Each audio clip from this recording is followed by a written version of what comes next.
So ito mga kaidol, naiwan yung bahay ng bearing po. Ayan naiwan. So mahirap po siyang tanggalin So hindi natin masisikwat dito. Ito po yung kasamahan po niya.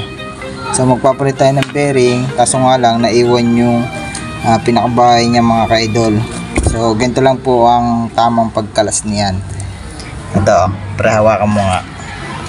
So kasi pagka sinundot natin ganyan, hindi siya kayang dalhin nada-place lang siya.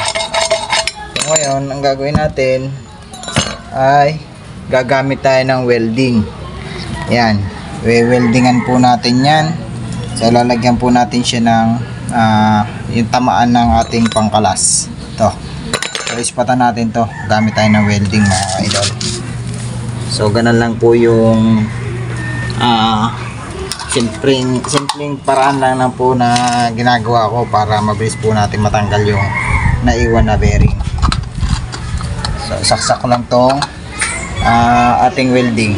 So ayan po mga idol, nilagyan natin yung ground ng ating welding, tapos ito weldingan natin.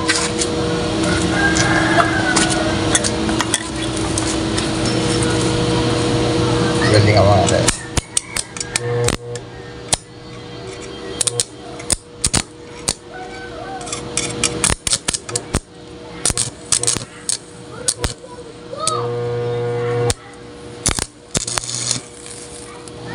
Tama pre. Dewag, baka masunod.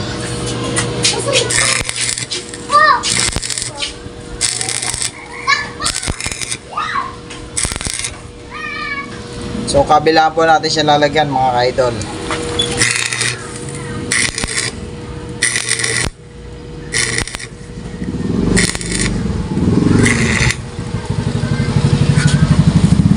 So okay na po yan mga ka-idol, yung pagka-spot natin. So konti lang naman po yung kailangan natin ilagay.